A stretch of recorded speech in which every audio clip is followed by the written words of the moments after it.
hear a lot of talk about old-time great fighters. To right now say that he's the greatest Mexican fighter of all time, it's not right.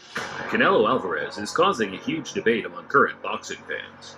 While most, like myself, are just sitting back appreciating his effort into becoming a legendary fighter in his own right, an army of armchair experts is rising and hell-bent on playing down every aspect of his legacy, whether it be his resume or skill set.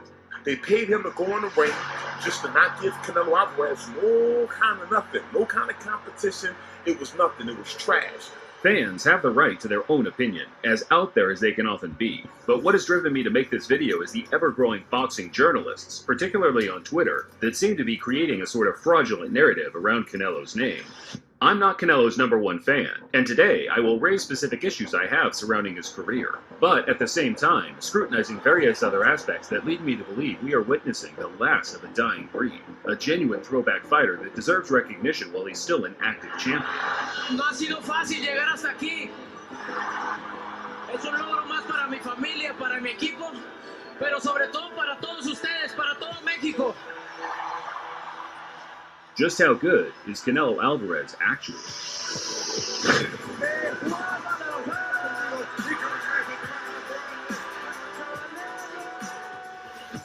Before we start addressing some of the more detailed aspects of criticism, let's briefly break down Canelo Alvarez's career to get a rough gauge on how he stacks up historically to other ATGs. With only a handful of amateur fights to his name, Canelo Alvarez turned professional just after his 15th birthday, all the way back in 2005. Cuando se decide hilar combinaciones, conecta bien el Canelo, pero está dejándose llegar. The talent pool in the domestic Mexican scene is above average on a global scale, but due to the lack of high-ranking fighters, champions are rarely made on Mexican soil alone, often leading to a short trip over to the United States to start building a resume worthy of international acclaim.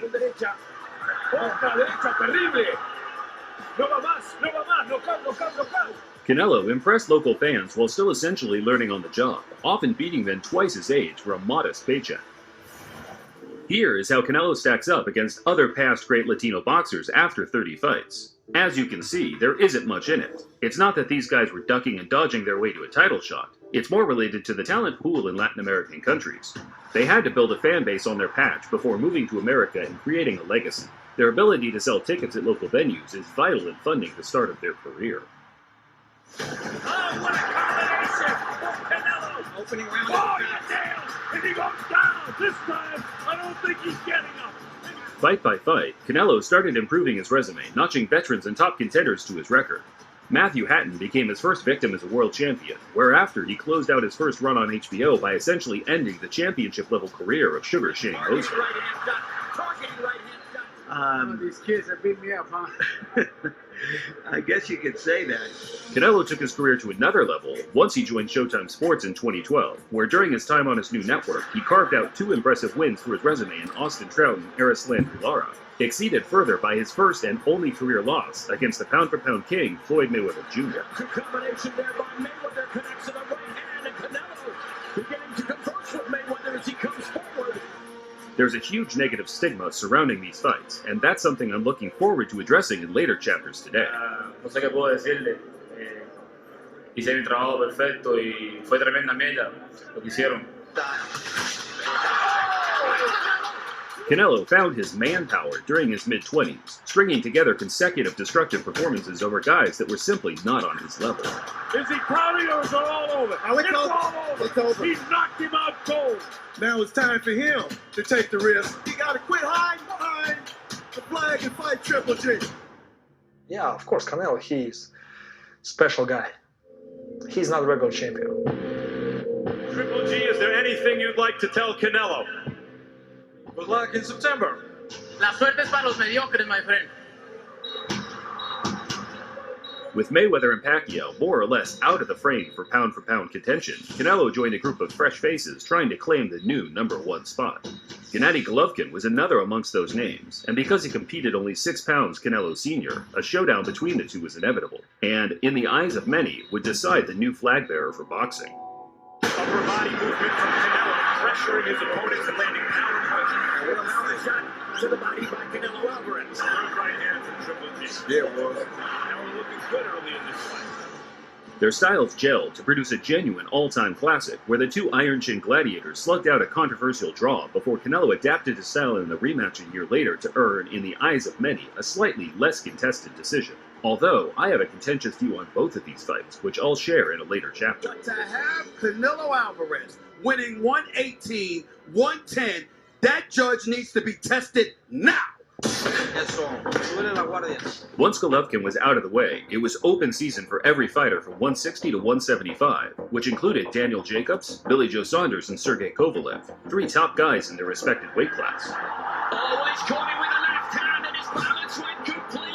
Canelo recently became the undisputed champion at super middleweight, yet for fans like myself that don't get too caught up in the importance of belts, we were just happy to see one of the top guys in boxing fighting more actively and against better competition than his peers. The 2021 Fighter of the Year, without a doubt. Canelo is in this weird place where he's kind of cleaned out the division. And not just that division, he's kind of cleaned out a lot of divisions. Let's head back to the Latin American Legends chart to see how Canelo stacks up after 60 pro fights. Comparing an active fighter with legends of the past isn't usually something I do. Still, it's better that we put this information out there now so the wider viewing audience can understand some cross-references later on. I've never been a fan of rating someone purely by their numbers because context is key. So let's jump into some of the controversies that hinder Canelo's legacy in the eyes of his detractors.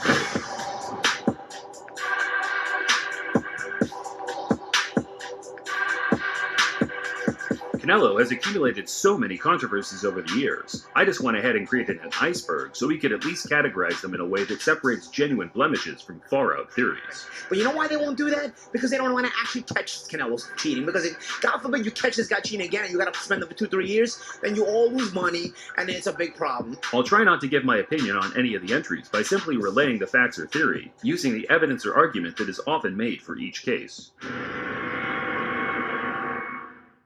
Canelo failed 2 drug tests on 2 different occasions in 2018 after trace levels of clenbuterol were found in his system. Clenbuterol is an androgenic antagonist used to treat people with various respiratory conditions. However, the WADA-banned substance is also used as a performance-enhancing stimulant to give athletes improved stamina while training and the ability to retain lean muscle mass while cutting weight. Clenbuterol is a common drug of choice for many boxers looking to get an edge, not just for its anabolic-like effects, but also for the fact that it's found in contaminated meat, which makes for a semi-reasonable excuse if it's found in your system. Taking away the 6-month ban, Canelo will always be labelled as a drug cheat, whether he did it or not.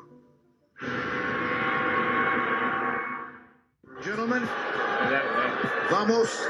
As we mentioned earlier, Canelo Alvarez has several victories people are dubious of, none more so than his triumph over Eris Landry Lara in 2014, where the Cuban matched Canelo's aggression with slick, powerful counterpunching on the back foot.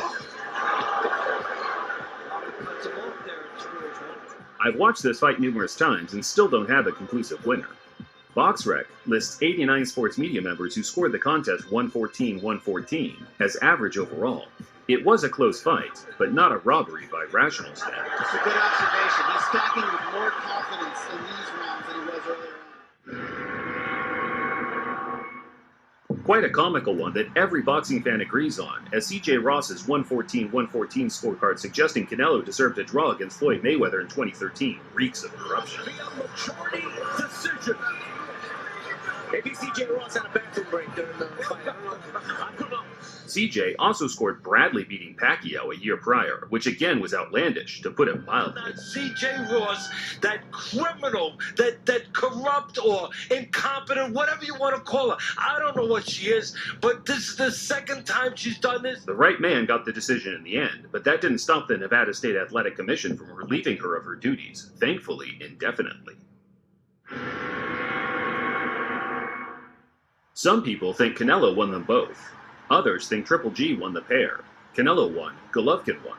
Ultimately, every outcome is theorized with some level of reason by the majority of boxing fans. Good right hand from Triple G. Yeah, it was. Now we're looking good early in this fight. I personally thought the first fight could have been scored a draw, while the second was comfortably in Golovkin's favor, which I can assure you is entirely against popular opinion. As reading comments, blogs, and social media posts are a part of my daily job, I have to say the overall feeling amongst fans is Golovkin was hard done by in both bouts. This is just a reality once a fighter reaches a certain level. They can dictate who and when they fight. Body shot. A guy like Canelo, this guy can do, he can pick and choose who he want to fight. Every A-side fighter in history has done it, some worse than others. But in Canelo's defense, at least he fights actively. So, once a fighter like Rocky Fielding, for example, is inevitably blown away, you know there's a good chance a super fight is around the corner. Canelo does give off a vibe that he's hunting weaker champions across multiple weight classes to add belts to his collection. Yet, when you scroll down the resume, Gennady Golovkin, Eris Landry Lara, and Floyd Mayweather are all listed and were all the top guys in their respected weight categories when he fought them. An extension of the cherry-picking topic, weight bullying is another method Canelo is accused of utilizing to pad out his resume with decent names that have to destroy themselves physically to reach his weight demands. You know, I mean, I'm naturally a 147 fighter, and this challenge came, and it was very hard to turn down. Canelo is 100% guilty of this, particularly during his early HBO days, where he went on a run of just beating up welterweights for fun.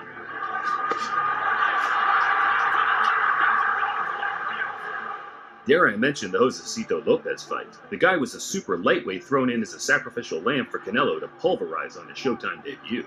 A game, the overmatched Josecito Lopez. Was that the difference in this fight, fighting just a much bigger, more powerful man? Definitely, yeah. It's way out of my weight. I can only assume that this alludes to the fact Alvarez is ducking fighters that have the ability to outbox him in a similar style to Floyd Mayweather, off the back foot, i.e. Demetrius Andrade. Yet his last two fights resulted in him beating up and breaking down two highly touted slick boxers in Caleb Plant and Billy Joe Saunders. So, once you tie that into the fact he's already fought Lara and Mayweather, it's an argument that doesn't hold up very well. My 2 cents, Canelo versus Andrade will happen, Alvarez will beat him, and then boxing fans will flock to the next guy that resembles Mayweather or Lara somehow. Canelo's hand-wrapping scandal was first brought to light ahead of his 2018 rematch with Gennady Golovkin. It's not remarkably close to the Antonio Margarito scandal, so hold your horses. From what I remember, Canelo was caught stacking a high amount of gauze and tape underneath his wraps. Triple G's trainer thought that this was an illegal tactic, but it turned out stacking gauze and tape didn't break any of the Nevada State Athletic Commission's rules. It's similar to what happened to Tito Trinidad 20 or so years ago, where his wraps were deemed legal/illegal depending on what state he fought in. It's not something used against him often today, but for many years people questioned Canelo's chin due to that one time he got rocked by Miguel Cotto's brother, Jose. In the opening round, Alvarez quickly learned a lesson from the veteran Cotto, and he is wobbled by a left hook, and he's in trouble, and Cotto's jumping him, still wobbling, still having trouble getting his feet up. We have since seen him absorb punches from stone-cold killers, to a point where questioning his chin today is ludicrous. Big left hand there from Jacobs. Jacobs now with a flurry. I said I would remain impartial, but sometimes you just have to say it like it is. Only the most blindsided fan would pick Trout as the winner. Canelo in one motion. What the assignment there? Looks the body, good right hand by Canelo. There's a good jab. It was a close fight, but a tight one Alvarez won.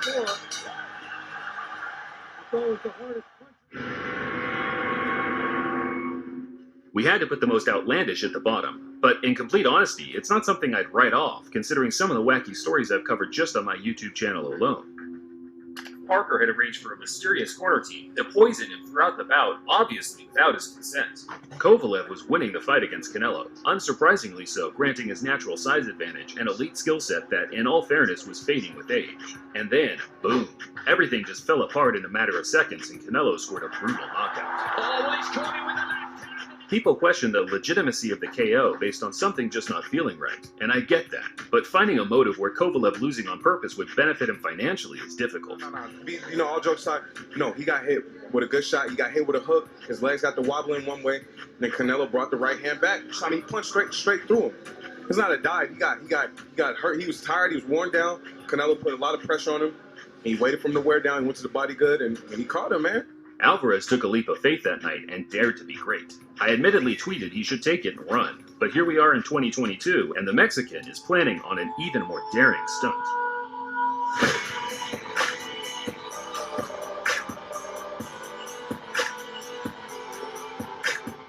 I'm sure most of you have heard the latest news that Canelo is likely moving up to cruiserweight to fight the WBC champion, Olunga Makabu. It's a big mistake Canelo gonna make if he choose that, because cruiserweight is not a small television. For those of you that don't know, Canelo started his career at welterweight, 147 pounds, won his first world title at junior middleweight, 154, followed further by winning multiple world titles across 160, 168, and 175, where today, he is currently a 4-division world champion. If Canelo does eventually fight and beat Makabu, that would put him in the company of the only 5 fighters who have achieved this feat since the modern weight categories began. Impressive stuff, but he is using his position as the A side, and quite honestly, the face of boxing, to manipulate his way into the history books as, say, Adrian Broner did.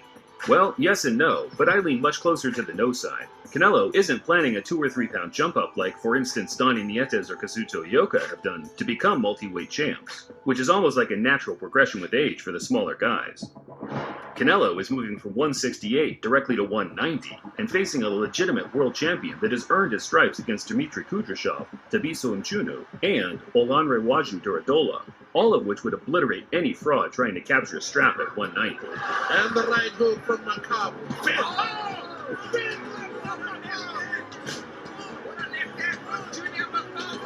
You choose the wrong man.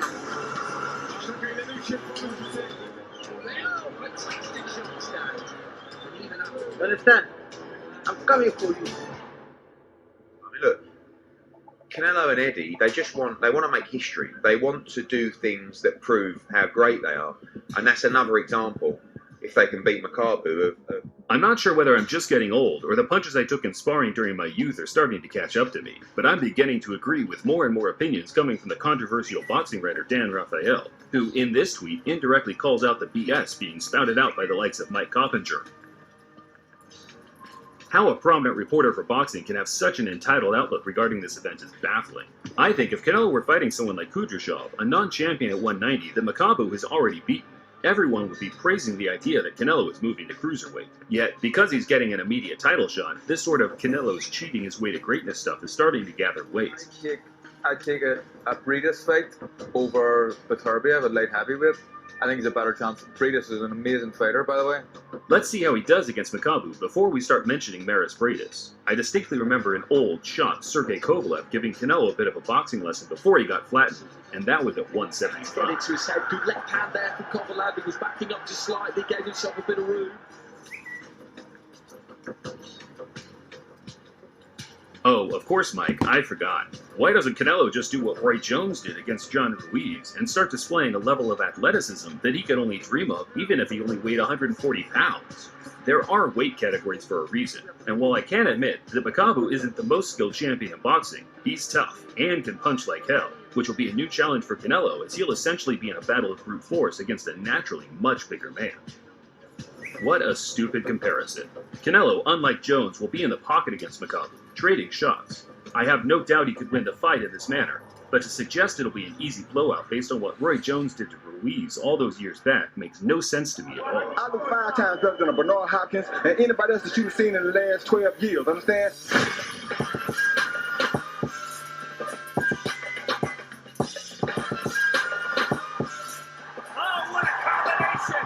If you're someone that rates a boxer purely off the eye test, then this chapter's for you, as we thought it'd be fun to create a performance card live as the chapter develops. It's just smart, to be honest with you. It's just clever. Close ground without throwing. He sets little traps so he keeps you thinking. I'm not an expert in the technical side of boxing, it's just not my forte, so each stat listed will be based on my honest but limited boxing knowledge in this regard. Speed. An accumulation of offensive quickness with feet and hands is something Canelo has improved on over the years, more so his flat feet, a problem that plagued him during some of those tough and controversial fights we mentioned earlier. Still Floyd Mayweather. And Mayweather catches him coming in. I feel that he has recently improved his ability to cut off the ring, using his feet to cut the angle, particularly in his last outing against Plant. As for hand speed, I'd say Canelo is above average. I think people often exaggerate his ability in this regard, not to say he's slow, far from it. But it's the timing and accuracy that makes the quickness of the delivery so much more meritorious. Using Gary Russell Jr. and Joe the Juggernaut Joyce as our measurements for the extremes of both ends, I would rate Canelo around 88. Come on, bring it. Back and forth they go. Both these guys have taken the other's best shot. It's hard to rate someone's heart that has never hit the canvas, and outside of the odd moment has never really been hurt. However, Canelo has shown a lot of heart to keep pushing forward when things aren't going his way. Here's your combo with the jabs. More jab, just like that. Smart jabs, yeah. Don't get too confident, but don't want to speak too soon. But this is good work for Billy Joe Saunders. It's a great work by Saunders. Canelo often takes a while to get into fights, but never lets the fact he is 3 or 4 rounds down deter him from executing the game plan. The day will come where this side of Canelo will be tested, but for now, 93 seems reasonable to me.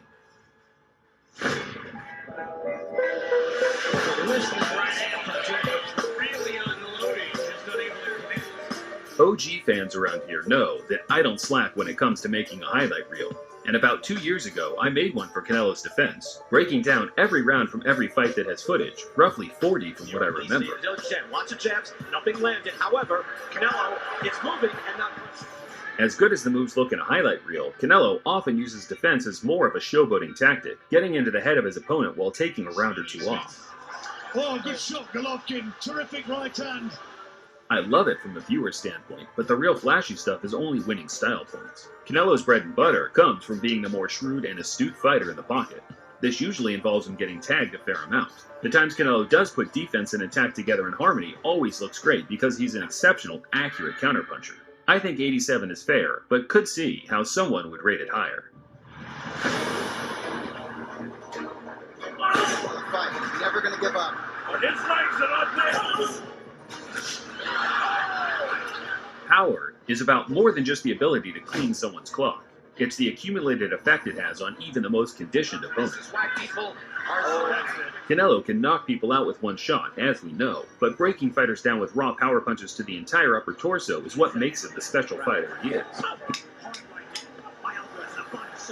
He reminds me of Rocky Marciano in more ways than one, and for that reason, anything less than 90 power would be unjust. I mean, with the shot I got caught off Canelo, I think Canelo would knock the horse out, man.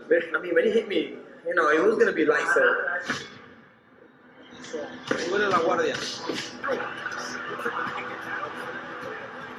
The main reason we can't calculate Canelo's heart is because his chin is practically uncrackable. It's a scary feeling when you hit a man with everything you got and they brush it off and keep coming forward. Lara, Kirkland, Cotto, and Golovkin all got off some troubling shots, but nothing remotely bothered the Iron Chin Mexican. I'll go with a 96 for now, but we're heading into George Foreman territory if he comes through the Makabu fight unscathed. You can see a southpaw out of Capitol Heights, Maryland. Very compound. You can be the fastest, most powerful fighter in the world, but it matters little if you don't know how to utilize your strengths. Just keeping him at bay with those shots. Now he's got to move. Canelo is a crafty fighter that's often one step ahead of his opponents. You can tell he practices a lot of different feints and traps in the gym, which is paying dividends on fight night. Nice combination from Alverez. Dropped him. And Jacobs a little bit stunned. Canelo is an expert at throwing the punches you don't see coming, being the ring general, pacing himself, overall, just outthinking his opponent. And for that, I have to give him 92 for his ring IQ. Overall, it's a well-rounded card, but Canelo still has flaws, none more so than the aforementioned flat feet, which is an obvious problem against slick boxers with the ability to remain slick through adversity, but also against 190-pound lumbering cruiserweights that have you at arm's length for 12 rounds. You choose the wrong man, I'm telling you. Don't, man. You're supposed to know to this fight because I'm coming. You understand? This video was initially intended to respond to what I feel are overcritical fans and media that are so caught up in attracting attention to their social posts and blogs that they're missing what's, to me at least, clearly the last of a dying breed. If you've got a gripe with Canelo for picking and choosing the odd, more straightforward opponent, then prepare yourself for what's to come with a bunch of entitled rising young fighters calling themselves the GOAT before they have even beaten a single fighter ranked in the top 10. That's what I got on my shoulder, Warrior, baby. My first tattoo. As I said in the intro, I'm not Canelo's #1 fan. In fact, modern boxing generally doesn't give me the same satisfaction as reading and creating content around its history. However, when I see a fighter like Canelo being criticized for doing what few others of this era dare comprehend, I had to drop the dusty old ring mag and express my honest view on this current topic. If you'd like to see other fighters featured on the series, whether past or present, let me know in the comment section.